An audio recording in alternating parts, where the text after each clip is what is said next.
Writing IUPAC name of an organic compound includes secondary prefix, primary prefix, word root, primary suffix, secondary suffix as well as principal chain, selection and numbering. But इतनी सारी चीज़ें एक साथ पढ़ना हमारे लिए मुश्किल हो जाता है. जैसे आप साइकिल चलाना सीखते हो तो आप सब कुछ एक साथ नहीं सीख पाते हो ना, स्टेप बाय स्टेप सीखते जाओगे, लास्ट में आप बिल्कुल परफेक्ट हो जाते हो. वैसा ही हाल IUPAC नॉमेनक्लेचर का है. तो लास्ट लेक्चर में, लेक्चर नंबर 1 में हमने डील किया था अबाउट कि प्रिंसिपल चेन का सिलेक्शन कैसे करना है और प्रिंसिपल चेन की नंबरिंग कैसे करनी है. आज हम ये 3 सेगमेंट उठा रहे हैं जिसमें हम प्राइमरी प्रीफिक्स, वर्ड रूट और प्राइमरी सफिक्स इनको मिक्स करके जो क्वेश्चंस होंगे उनके साथ डील करेंगे. ठीक है, बट उनके क्वेश्चंस करने से पहले हमें पता होना चाहिए कि वो होते क्या है. सो वर्ड रूट क्या होता है? जो प्रिंसिपल चेन जो सिलेक्ट करते हैं उसमें कितने नंबर ऑफ कार्बन एटम्स आते हैं. Number of carbon atoms present in the principal chain. Principal chain क्या होगी? लॉन्गेस्ट चेन सिलेक्ट करनी होती है जिसमें हम कोशिश करते हैं कि फंक्शनल ग्रुप इंक्लूड हो जाए. 1 के लिए मेथ, इथ, प्रोप, ब्यूट, पेंट. 6 के लिए हेक्स, 7 के लिए सेप्ट, 8 के लिए ऑक्ट, 9 के लिए नॉन, 10 के लिए डेक. ये यूज़ होते हैं. ये जो 11 वाले हैं ये थोड़े अनकॉमन है, ये क्वेश्चंस में थोड़े कम देखने को मिलते हैं. 1 to 10 वाले कॉमन है. So this was all about word root. Next आता है प्राइमरी सफिक्स. ये क्या बताते हैं? ये हमें जो हमारी प्रिंसिपल चेन है उसमें जो भी कार्बन कार्बन बॉन्ड है उसके नेचर के बारे में डिस्कस करते हैं. It indicates the number of nature of carbon carbon bond in principle chain. अगर सारे के सारे बॉन्ड सिंगल है तो एन, कोई भी एक डबल बॉन्ड आ जाएगा तो इन, कोई भी एक ट्रिपल बॉन्ड आ जाएगा तो आइन. और ये जो प्राइमरी सफिक्स होते हैं इनकी पोजीशंस बतानी पड़ती है हमें IUPAC नॉमेनक्लेचर में. तो if we have more than 1 double और ट्रिपल बॉन्ड तो डाई, ट्राई, टेट्रा यूज़ किया जाता है. अगर मेरे पास एक कंपाउंड है उसमें 2 डबल बॉन्ड आ गए ऐसे तो उसके लिए डाई वर्ड यूज़ किया जाएगा. पोजीशन इज इंडिकेटेड जैसे मैंने आपको पहले. Primary suffix follows alphabetical order. मान लो एक कंपाउंड है जिसमें एक डबल बॉन्ड है, ट्रिपल बॉन्ड है. डबल बॉन्ड को इन से रिप्रेजेंट करते हैं और ट्रिपल बॉन्ड को आइन से रिप्रेजेंट करते हैं. लेकिन पहले किसको लिखोगे इसमें? क्योंकि नॉमेनक्लेचर में सीक्वेंस भी तो मैटर करता है ना.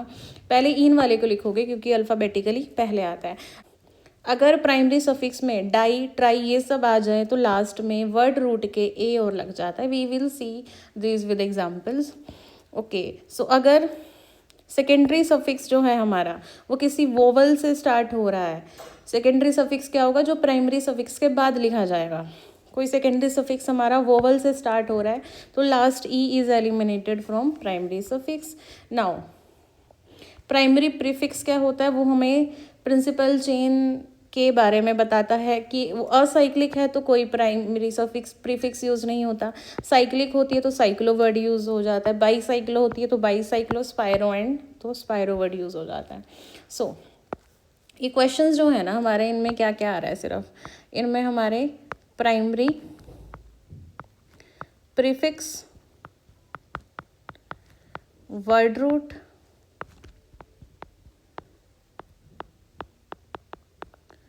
और प्राइमरी सफिक्स, सिर्फ यही आ रहे हैं. अगर साइक्लो है, अगर ये साइक्लिक है तो प्राइमरी प्रीफिक्स यूज़ होगा वरना नहीं होगा. तो ये CH4 तो साइक्लिक है नहीं तो यहाँ पर प्राइमरी प्रीफिक्स नहीं होगा. वर्ड रूट, यही हमारी प्रिंसिपल चेन है और इसमें एक ही कार्बन एटम है तो 1 के लिए क्या वर्ड रूट होता है? मिथ. ठीक है.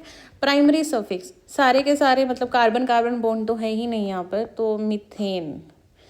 इसमें ये वाला सेकेंड वाला एग्जाम्पल, ये साइक्लिक नहीं है तो प्राइमरी प्रीफिक्स यूज़ नहीं होगा. कितने कार्बन एटम है हमारी प्रिंसिपल चेन में? 2 कार्बन एटम है. कहीं से भी नंबरिंग कर लो. इथ और सारे के सारे बॉन्ड्स कैसे हैं? सिंगल है कार्बन कार्बन बॉन्ड्स. सो मीथेन. प्रिंसिपल चेन में 3 कार्बन एटम है. प्राइमरी प्रीफिक्स नहीं है क्योंकि ये साइक्लिक नहीं है. वर्ड रूट क्या आता है? 3 के लिए, 3 कार्बन एटम्स के लिए प्रोप और सारे के सारे बॉन्ड्स जो हैं वो सिंगल हैं तो प्रोपेन. 1 2 3 ये साइक्लिक है तो पहले क्या आएगा? साइक्लो. वर्ड रूट क्या है इसका? कितने कार्बन एटम है? यही हमारी प्रिंसिपल चेन है. कितने कार्बन एटम है इसमें? इसमें हमारे पास 3 कार्बन एटम्स हैं. साइक्लो, प्रोप और सारे के सारे बॉन्ड सिंगल दिखाई दे रहे हैं तो cyclopropane. Carbon carbon bond single है. नेक्स्ट हमारी प्रिंसिपल चेन यही है, साइक्लिक नहीं है तो साइक्लो वर्ड यूज़ नहीं होगा, नंबरिंग कहीं से भी कर दो। कितने कार्बन आइटम्स आ रहे हैं 4, तो ब्यूट, और सारे के सारे बॉन्ड्स कैसे हैं, सिंगल हैं तो ब्यूटेन। सिक्स्थ प्रिंसिपल चेन है ये हमारी, साइक्लिक नहीं है। कितने कार्बन आइटम है, 2, 2 के लिए क्या आता है ईथ, और एक आपके पास इसमें डबल बॉन्ड है तो क्या नाम बन जाएगा इसका, इथीन। ये हमारी प्रिंसिपल चेन है, साइक्लिक नहीं है। नंबरिंग हमें कहाँ से स्टार्ट करनी होगी, राइट से नंबरिंग स्टार्ट करनी होगी, क्योंकि FMS रूल होता है हमारे पास कि फंक्शनल ग्रुप को प्रायोरिटी दी जाती है, उससे कम मल्टीपल बॉन्ड और उससे कम सब्स्टिट्यूएंट, इन सबको प्रायोरिटी दी जाती है। तो यहाँ पर 7th वाले क्वेश्चन में नंबरिंग कहाँ से करेंगे हम लोग, राइट से करेंगे। तो यहाँ पर क्या नाम आ जाएगा, प्रोप। कितने कार्बन आइटम है, 3। साइक्लो वर्ड इसलिए नहीं लगा क्योंकि ये साइक्लिक नहीं है। उसके बाद डबल बॉन्ड की पोजीशन बतानी पड़ेगी ना, कि कार्बन नंबर 1 और 2 के बीच में है या फिर 2 और 3 के बीच में है। जो कार्बन 1 और 2 के बीच में उसके लिए लिखा जाएगा 1, जो 2 और 3 के बीच में उसके लिए लिखा जाएगा 2। और फॉर एग्जाम्पल कोई और अनदर एग्जाम्पल है जिसमें डबल बॉन्ड है 6 और 7 के बीच में, तो उसके लिए लिखा जाएगा 6। प्रोप 1 इन, प्रोप 1 इन लिख दो या फिर प्रोपीन लिख दो, सेम बात है। मतलब कहीं पर भी हमने प्रोपीन लिख दिया तो एक कॉमन सी अंडरस्टैंडिंग वाली बात है कि वो 1 पर ही होगा। इसमें हमारी ये प्रिंसिपल चेन है। कितने कार्बन आइटम है इसमें, 1 और 2। साइक्लिक तो है नहीं ये बिल्कुल भी, तो क्या आएगा ईथ, और क्या है ट्रिपल बॉन्ड है तो क्या बन गया ये, ethyne. Next, this is our principal chain. Numbering right से करनी पड़ेगी क्योंकि हम प्रायोरिटी देते हैं किसको, मल्टीपल बॉन्ड को। कितने कार्बन आइटम है, 3।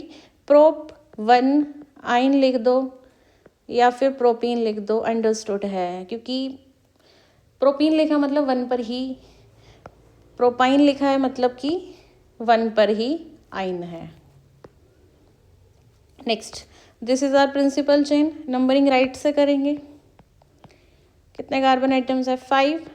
पेंट 1 इन और पेंटीन। नेक्स्ट,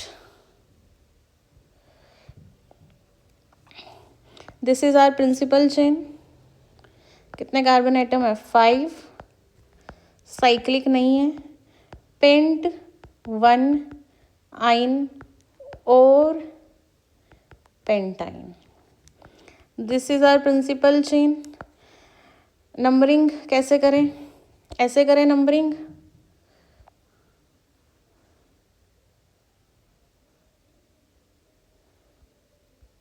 नंबरिंग ऐसे करेंगे 1 2 3 4। नहीं, ऐसे नंबरिंग नहीं कर सकते आप। जैसे भी नंबरिंग करो डबल बॉन्ड को छोटा नंबर आना चाहिए और कंप्लीट डबल बॉन्ड आना चाहिए। अगर हम वैसे नंबरिंग कर रहे हैं तो कंप्लीट डबल बॉन्ड मतलब 1 और 4 के बीच में आ रहा है डबल बॉन्ड, नहीं, एडजेसेंट नंबर्स के बीच में आना चाहिए। तो यहाँ पर नंबरिंग रहेगी 1 2 3 4। साइक्लो कितने कार्बन आइटम है प्रिंसिपल चेन में, 4। साइक्लोब्यूट 1 इन या फिर साइक्लोब्यूटीन, बिकॉज साइक्लोब्यूटीन लिखा है तो ऑब्वियस है कि 1 पोजीशन पर इन है। ओके, सो क्वेश्चन नंबर 13 में प्रिंसिपल चेन ये है। नंबरिंग ऐसे करनी है कि दोनों डबल बॉन्ड को छोटा नंबर आए। तो अगर मैं ऐसे नंबर कर रही हूँ 1 2 3 4 5, तो डबल बॉन्ड आ रहा है 2 और 3 के बीच में, 4 और 5 के बीच में, जिनको लिखोगे आप 2 4, 2 और 4 पर। लेकिन ऐसे नंबरिंग करते हैं तो ऐसे डबल बॉन्ड आ रहा है 1 2 और 3 4 के बीच में, तो आप इसको क्या लिखोगे 1 3।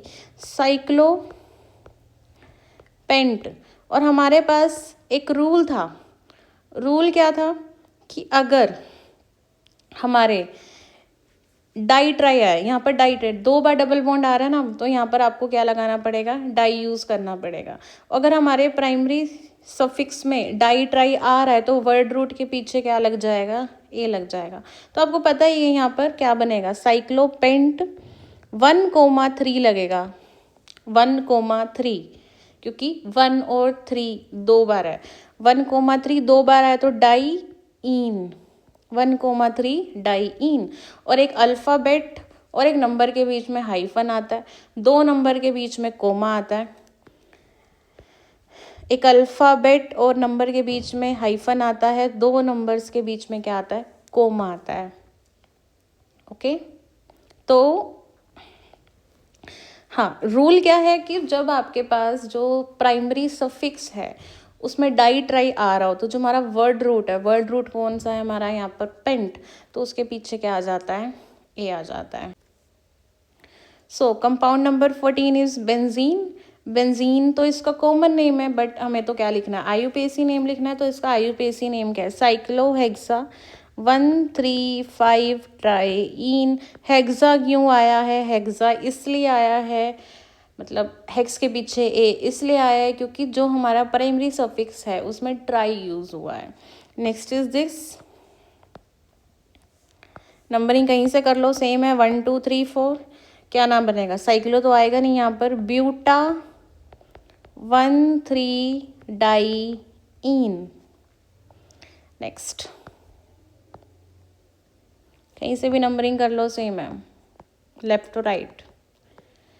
Hexa 1,3,5 triene. Next this is our principal chain. यहाँ पर लेफ्ट से नंबरिंग करते हो, अगर आप लेफ्ट से नंबरिंग करते हैं तो 1 2 3 4 5 और 6, तो ट्रिपल बॉन्ड की पोजीशन आ रही है 2 3 मतलब 2, 5 6 मतलब 5। और अगर आप राइट से नंबरिंग करते हो तो ट्रिपल बॉन्ड की पोजीशन आ रही है, यहाँ पर 2 5 आ रही थी, 1 और ये 4, 1 2 के बीच में मतलब छोटा नंबर 1, 4 5 के बीच में मतलब 4। तो कौन सी वाली प्रेफरेबल है, ये वाली, according to lowest locant rule.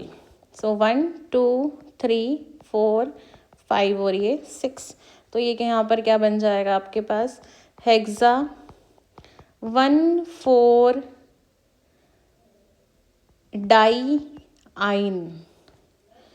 Next this is our principal chain.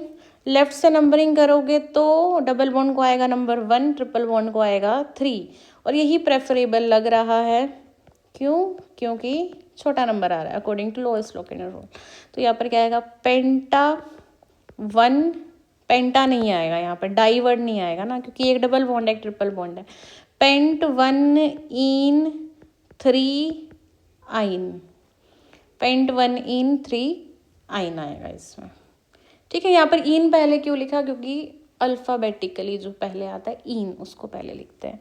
So next this, इसमें भी नंबरिंग देखोगे तो डबल बॉन्ड ट्रिपल बॉन्ड में कोई फ़र्क नहीं है, वो आपके लिए सेम है। नंबरिंग देखोगे तो लेफ्ट से छोटा नंबर आएगा, 1 2 3 4 5, इसका नाम क्या बनेगा, पेंट 3-in-1-आइन, क्योंकि अल्फ़ाबेटिकली जो पहले आ रहा है उसको पहले लिखना है, किसी ने ये थोड़ी कहा कि आपको नंबर पहले लिखना है। Next this is our principal chain.